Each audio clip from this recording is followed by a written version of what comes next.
অভ্যুত্থানের 1 জুলাই পেরিয়ে আমরা আরেক জুলাই এসে উপস্থিত হয়েছি, কিন্তু বাংলাদেশ থেকে মুজিববাদীদের ষড়যন্ত্র এখনো শেষ হয়নি। গোপালগঞ্জে এখনো মুজিববাদীদের আস্তানা ঘিরে রয়েছে। মুজিববাদীরা এখনো বাংলাদেশের বিভিন্ন জায়গায় সক্রিয় রয়েছে। এই মুজিববাদ একটি আদর্শ।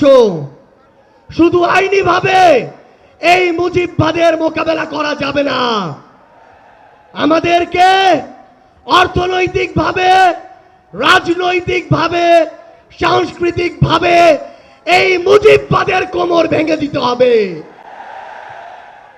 আমাদের মধ্যে রাজনৈতিক মতপার্থক্য থাকতে পারে, কিন্তু এই মুজিববাদের প্রশ্নে, এই স্বৈরাচারের প্রশ্নে অভ্যুত্থানের সকল শক্তিকে ঐক্যবদ্ধ থাকতে হবে।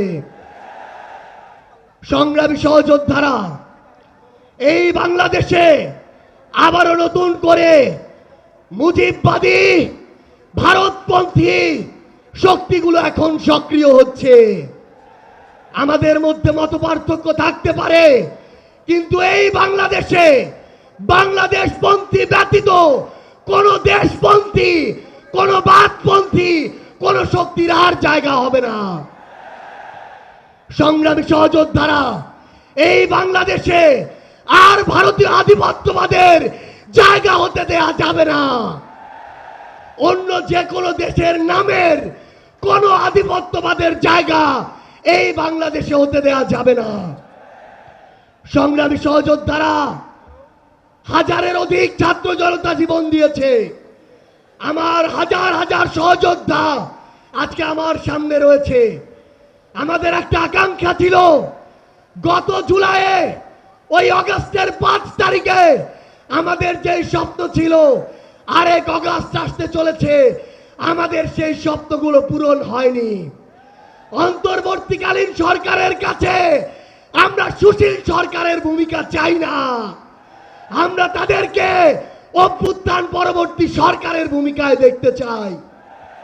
আমরা স্পষ্ট করে বলতে চাই, অভ্যুত্থান পরবর্তী বাংলাদেশে আমাদের বিচার লাগবে। এই বাংলাদেশে খুনি হাসিনার বিচার হতেই হবে, খুনি হাসিনার বিচারের রায় হতেই হবে, খুনি হাসিনার বিচারের রায়ের কার্যকর আমরা দেখতে চাই। আমরা স্পষ্ট করে বলতে চাই, এই বাংলাদেশে বিচার বিভাগকে কোন দলের বিচার বিভাগ হিসেবে আমরা দেখতে চাই না। আইন শৃঙ্খলা রক্ষাকারী বাহিনীকে ক্ষমতার তোষামত করা বাহিনী হিসাবে আমরা দেখতে চাই না। আমরা স্পষ্ট করে আপনাদেরকে বলি, 72-এর মুজিববাদী সংবিধানকে এক পাশে রেখে কোনোদিন এই বাংলাদেশপন্থী বাংলাদেশ সম্ভব নয়। আমাদের নতুন সংবিধান লাগবে, আমাদের গণপরিষদ নির্বাচন লাগবে, আমাদের নারীদের অধিকার আমাদের নিশ্চিত করতে হবে, আমাদের সংখ্যালঘু ভাই বোনদের অধিকার আমাদের নিশ্চিত করতে হবে। আমরা 1947 সালের উপনিবেশ বিরোধী যে আকাঙ্ক্ষা, 71-এর স্বাধীনতার যে আকাঙ্ক্ষা, 24-এর মুক্তির যে আকাঙ্ক্ষা, সেই আকাঙ্ক্ষাকে ধারণ করে ঐক্যবদ্ধভাবে আমাদের আগামীর বাংলাদেশ গড়তে হবে। আমরা স্পষ্ট করে সর্বশেষ একটি কথা বলে যাই, ফ্যাসিস্ট বিরোধী 24-এর শক্তি আমাদের ঐক্যবদ্ধ থাকতে হবে। তবে ঐক্যবদ্ধ মানে এই নয় যে আমরা কারো অন্ধভাবে দালালি করব।